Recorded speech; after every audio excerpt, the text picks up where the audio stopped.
How's it going, gamers? Another day, another video, and in this one I'm going to go over why I believe, and I'm going to try and make some strong points that not only is voice chat firm in video games, it's also essential for everybody. And then I'm going to get into why the social justice warrior crap never works out. It's crap, that's what it is, and everything it touches turns to crap. It's nonsense. It's nonsense. It's like the punchline of a really awful, terrible joke, and no one is ever going to get. There has been way too many examples of points throughout history, rolling up till today and it'll continue long after I'm gone, of individuals, groups, organisations, communities, governments and dictatorships trying to silence people. And it never works out for both parties, especially those who end up being silenced. Your voice is important. We are the only species on this planet to be able to use our linguistic vocabulary than any other when it comes to communicating. It's essential. It's absolutely essential to you. Don't let anybody take away your voice, no matter who you are, no matter where you're from, no matter how you identify, no matter what box you like to stick yourself in, no matter what label you like to slap on your forehead. Don't let anybody take your voice away from you. Voice chat in video games is fair for everybody. Everybody out there, no matter what walk of life you come from, again, no matter how you identify, is capable, more than capable, of making other people feel good or feel bad. We're all capable of doing it, no matter who you are. People out there are doing it in one line and then making out, it's everybody else, when they're equally, if not even more, toxic. We'll see a few of these people going on voice chats unfair, and we'll see some of the messages they've sent, some of the replies they've sent to the comments. They're not making any points, they're not bringing something to the argument, they're just straight up foul, horrible people. It's disgusting. And then it's like, oh, I didn't realise, a few million people had seen my tweet, so I regret what I said. That's why you regret what you said. That's why you attack an entire community of people who have problems with linguistic skills. You know what I mean? These people, who would listen to him? Who in the right mind would listen to these people? This all stems from a girl who's part of Twitch's Safety Advisory Council, and I say girl because I'm trying to be respectful. She's going on voice chats unfair, y'all. And then she comes out with the biggest load of shit I've ever seen in my entire life. To the point I end up making 2 videos exposing this garbage. And then, out of nowhere, she ends up tweeting out, after 4 days of taking a break from Twitter, oh, I feel like my voice has been taken away from me, and I've been struggling to get it back ever since. This is the person that wants to take away the voice of 2.5+ billion people around the world. That's how many people register and categorise and identify themselves as gamers. Over 2.5 billion people. And she's really upset because her voice has been taken away from her. She's been struggling to get it back ever since. And yet that's exactly what she wants to do to all of us. She wants to take away voice chat from competitive multiplayer shooter games. Another joke I saw as well that she came out with, and it must be a joke. Must be, because there's no way this is real. That she's been she's 27 years old and she's been playing video games for 25 years. She's been playing first-person shooters, multiplayer shooters, since 1995. I was in my last year of high school in 1995. I remember them days. I'd love to know what first-person shooters, team-based first-person multiplayer shooters were out during that time that a 2-year-old was capable of playing. I have 2 girls. I brought them up. I know what 2-year-olds are capable of. The only computers that 2-year-olds are going on are these Fisher-Price blooming junior child learning computers. Yeah, these little learning laptops. And not one of them have multiplayer shooters on. So this girl's a liar. She's a fraud and she's a freaking joke. I mean, come on. Let's just not take her seriously anymore. Because she's talking shit. It's as simple as that. Now, I get it. I know, right, that people in the video games community can be toxic. But again, we're all capable of doing that. So, yeah, it is a fair thing for everybody. If you choose to be scared to turn your mic on in a lobby because there's guys in there or there's whatever, and you want to, and you want to communicate with your team, you're playing Fortnite or whatever, and you want to talk with your team and this, that, and the other, but you're too scared to turn your mic on. Do you want to be in life? Do you want to be a victim? Or do you want to be a victor? You have absolutely no idea the opportunities you're destroying by being shy, by allowing these people to get away with what they're getting away with. I'll give you a prime example, right? This is one of many people on my friends list. I've made a few videos with him. You can go and check them out through the channel, like playing H1Z1 and this, that, and the other. Guy called Poplock. I started playing H1Z1 on the PlayStation. Say what you will about it. I know it ended up the way it ended up, but I'm on about it in its glory days. I'm in the lobby, and I do the same thing I always do when I'm jumping in with randoms. I turn my mic on, and I'm like, yo, anybody got a mic? Anyone speak English? Anyone? Has anyone got a mic? Anyone speak English? Come on, don't be shy. And bam, I hear this Irish accent coming through my headset. I can't replicate it. It's weird. It's Irish, so I'm not even going to pretend to try and be Irish and put an accent on. Something like that. And lo and behold, we're sharing equipment, we're sharing weapons, we're sharing ammunition. Yeah, we're jumping in vehicles together. We're getting the job done. We end up in the final circle, a firefight with the last remaining team, and we absolutely annihilate him, me and Poplock. Our two guys, our two randoms, or three randoms, I can't remember, it's been a while since I played that game. They're nowhere to be seen, they're gone, they're dead. Not working together, not working as a team. So that's it, I'm like, whoa, what a bloody game, that was awesome. That's like, yeah, you know, we're really pumped up, we're happy about it, yeah? It's like, come on, let's go in again. Right, well, add me then. Yeah, so he adds me. We jump in another lobby, yeah, we come like 8th, jump in another one, come 2nd, jump in another one, 5th, jump in another one, win, jump in another one, whatever, jump in another one, win, do you know what I mean? And we're communicating, we're chatting, this, that and the other. I'm going to head off for a bit, you know, go and grab some tea, but I'll be on later on, yeah. Then the next day we're winning, next day we're winning, day after that, play day Z.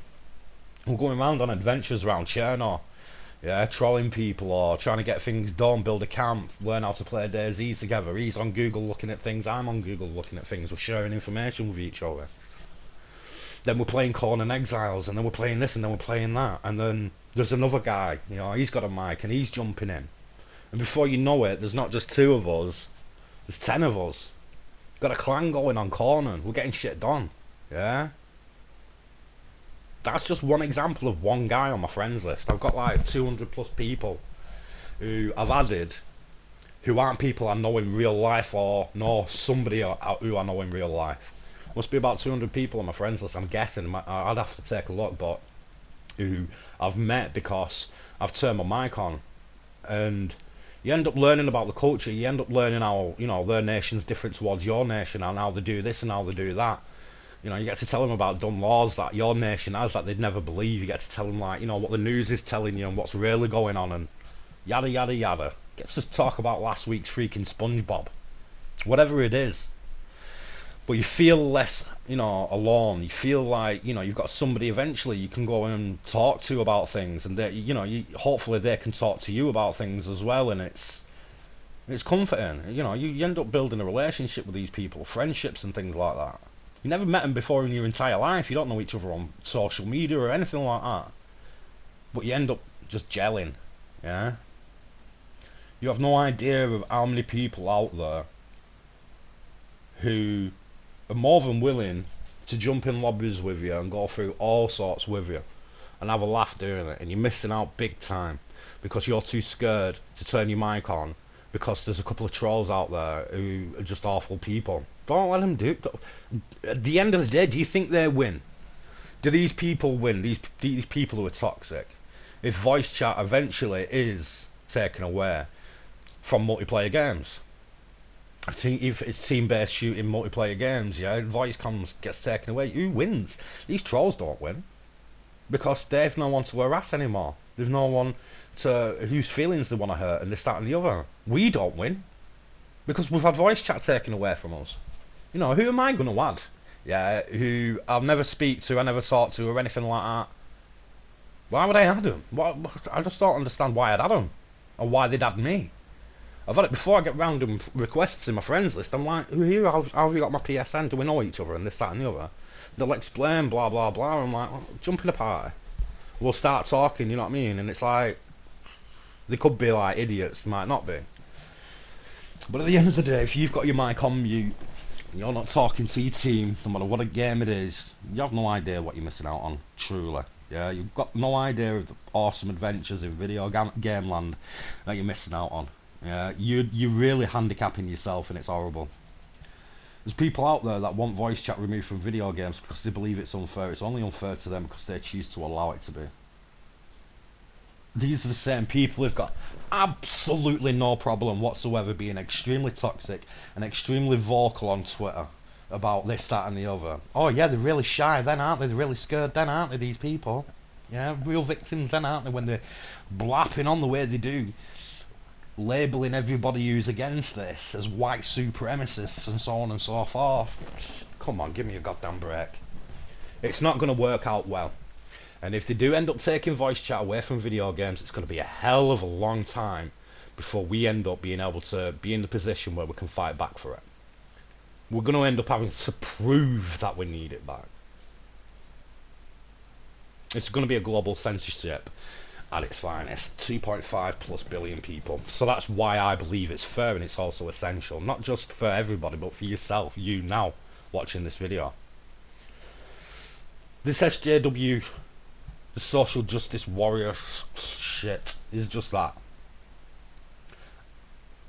Like I say, you know, I used to play video games in the 90s. I remember one in particular. And this is just one prime example of many. Street Fighter 2. Street Fighter 2 lands. That's all we're talking about in the cafeteria at school, primary school.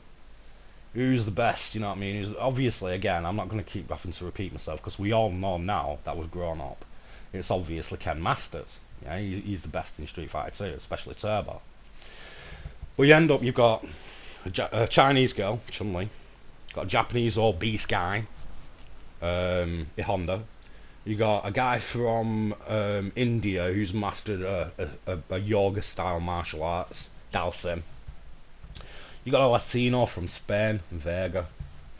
You got a absolute monster Thai boxer from Thailand, Sagat. And on and on and on and on. There's diversity. There's been diversity in video games. It's just people choose to ignore the true diversity in games. And instead they try and bring up a smoke screen. So, you know, you don't see it yourself, and it's like they come out with crap. They end up, you know, coming out of nowhere, these people. They've had nothing to do with video games in the past. Like Anita Sarskin, yeah. She's on record, she's in a video saying she had absolutely no idea about video games. She had nothing to do with them, this, that, and the other, yada, yada, yada. And she ends up coming along and telling us everything's racist, everything's sexist, yeah, everything's homophobic, and she's here to point it out to us all. No, she's looking for that in a hobby she has nothing to do with. She has no idea.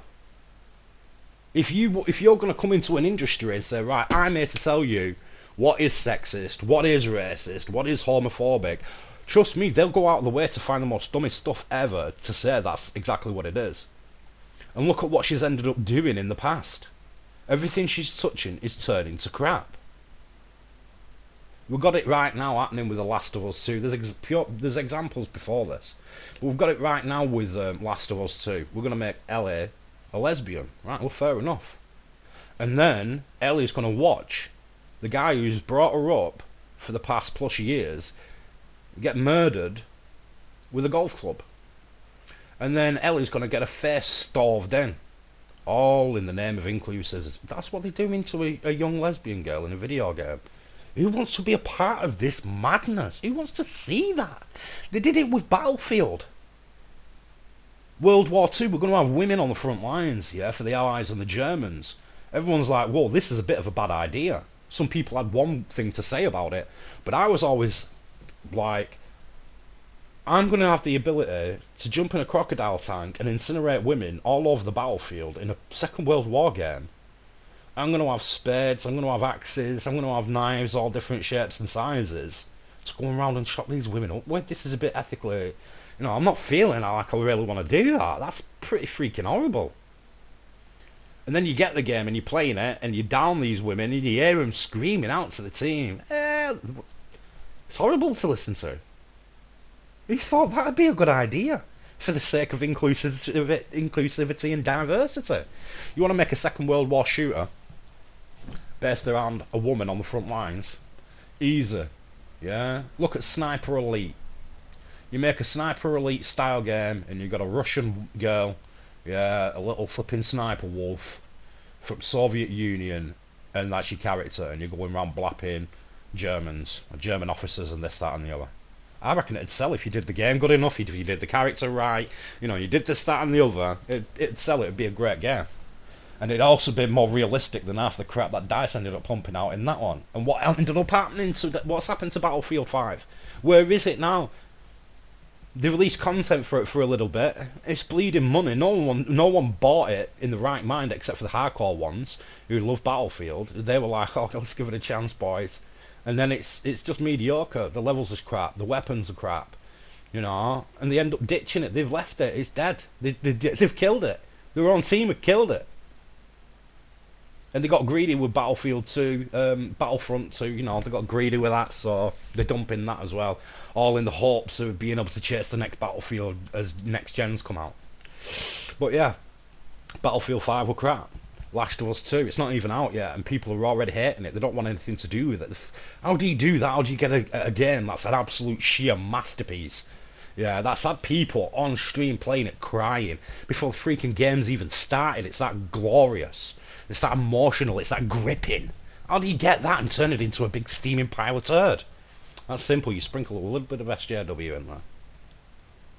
If you run a video game studio and you feel like you need to click on Feminist Frequency and watch their videos for some inspiration, and you want to bring them in as advisors, and you want to bring them in as consultants, you don't deserve your studio because you're running out of ideas and you have absolutely no idea how to put a video game together. You've run out of ideas, your inspiration's gone.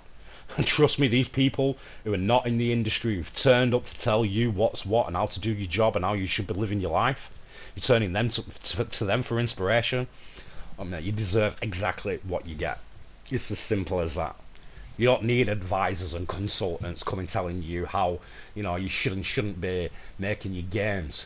This isn't the real world. We escape all this crap in the video game world.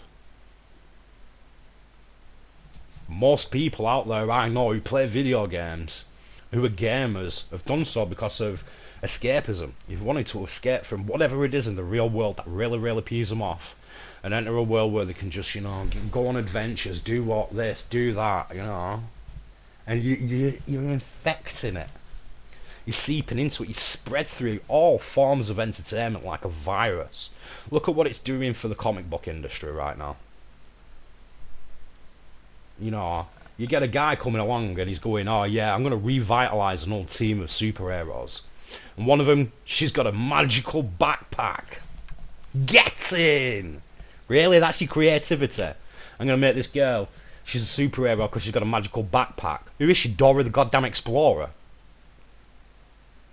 Stupid, man. It's, I mean, and they're given time, energy, money and resources to destroy it.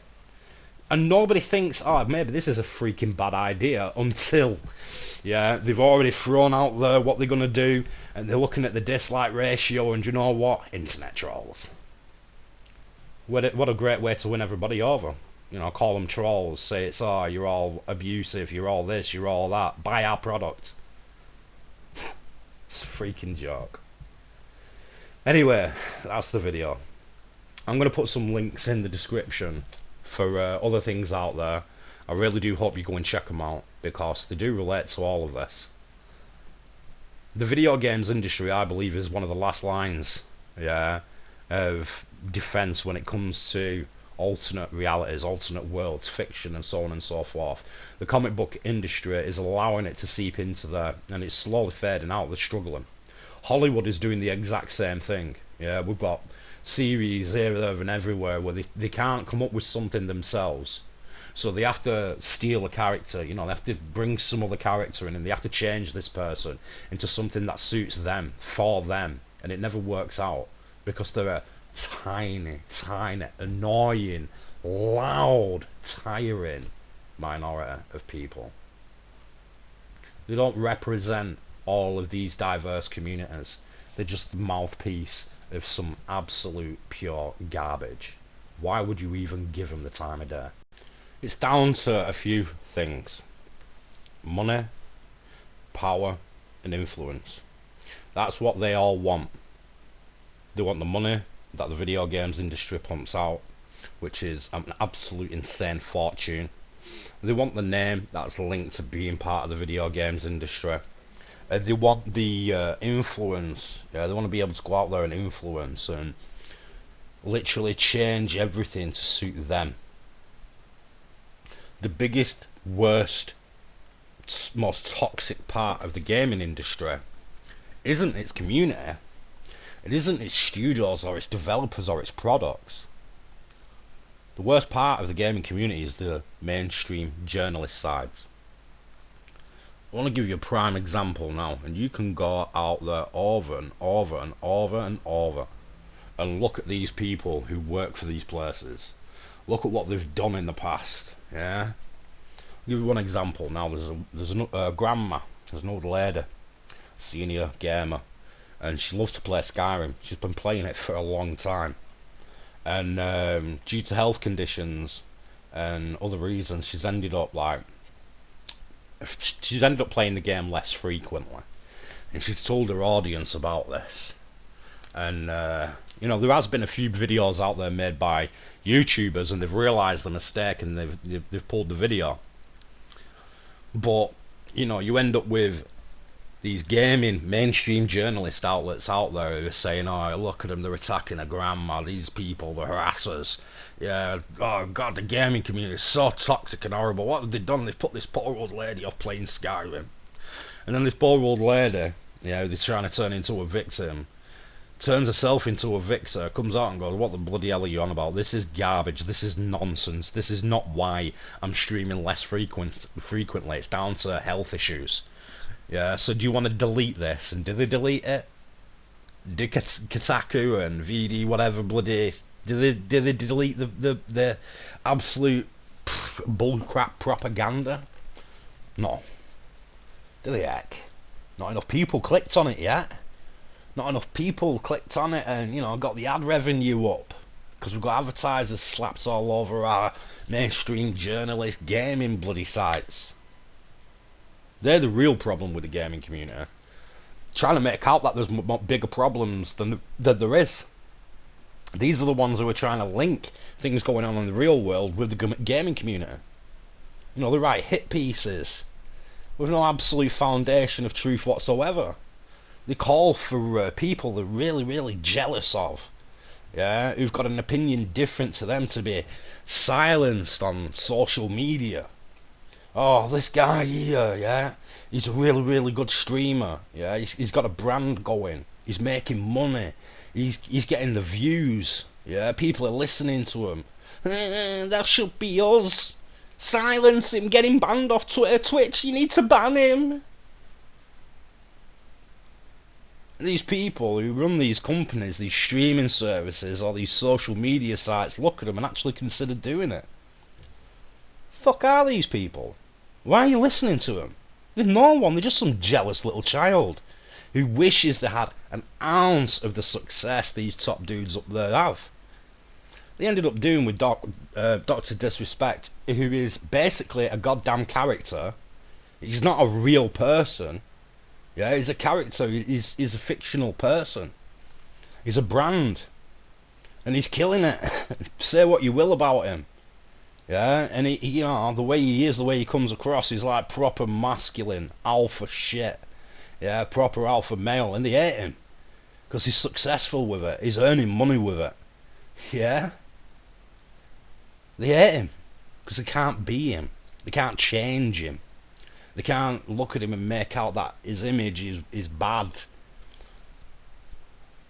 because they want to feminize everything, and then they want to masculinize everything. This is the brainwashing stupid part I can't get. Yeah, they want women to be less feminine and more masculine throughout video games. Yeah, let's change this girl. She looked like this in 2 games. No, we want to make her look like this. This girl, she's a model. She's doing mocap, but her shoulders are slunched down. We want them up. Yeah, like she's got a chest, she's got muscles out. She's carrying 2 invisible carpets under her arms. But wait, masculinity is toxic, so why are you doing it? You know, and you go round and round and round and round until these people end up dizzy with the amount of spin they try and put on things. It's crazy. Why? I just don't get how someone like, you know, what's he called now, Neil Drunkman, actually goes on YouTube, starts watching, you know, what he watches, and thinks, you know what, I'm gonna make this game better, and these people are gonna help me. Where the hell is that coming from? A studio like DICE, yeah, who have made what they've made in the past. No, do you know what? It just goes to show though, these people, these studios that have been going for like 30 years, 20 years, whatever, they've run out of ideas. They've run out of story. They're not hiring talented people that can come on board and help, you know, create another masterpiece or something great for the audience out there. No, they have to come out and try and force the message into your mind. They have to come across and try and propaganda and reprogram you using video games, because, you know, it's not really working that well in the movie industry. It's not really working out well on your TV set, on your computer, and this, that and the other. So we're going to get in the video games industry, and hopefully we can get them at an early age. I mean, that's what it's really about, isn't it? Trying to reprogram freaking society to suit you, so everyone's the same old grey. Everyone's exactly the same. We're no longer diverse. We're no longer unique. We're no longer different colours of the rainbow. We're just grey. And that's what they want. That's what'll end up happening. And when it happens, the worst part is for these people, the next generation, or the generation before them, will rise. And they will topple society. They will rise up against it, like they've done in the past with other regimes, with other people who've tried suppressing and oppressing and changing, you know, taking away pieces of freedom bit by bit by bit by bit, until you've none left at all. And eventually a generation will rise up and see it for the madness it is, and they will bring the whole thing down. So you people out there, you social justice warriors who have absolutely no idea whatsoever of the future you are bringing to society, in the end it'll all come raining down on you like fire and brimstone. That's the video. I hope you enjoyed it. At the end of the day, like I said, there's going to be some links in the description to other videos out there. I suggest you go check them out. They're going to basically add to the argument that it's not just straight white males out there who are capable of being toxic. You know, we're more than capable of being a victim in all of this as well. Yeah, it's as simple as that. But a lot of us choose not to be, and there's a lot of other people from a lot of other backgrounds. You know, like I say, it's pretty diverse, the gaming community, that choose not to be the victim as well. And you shouldn't have to be. You shouldn't have to choose to live like that. Don't live your life in silence. Don't let anybody take your voice away from you. But that's the video. I hope you enjoyed it. If you do, don't forget you can subscribe to the channel. You can also hit that bell notification anytime our videos goes live, and you'll get a notification from YouTube as soon as they do. So thanks for watching, and as always, good gaming out there.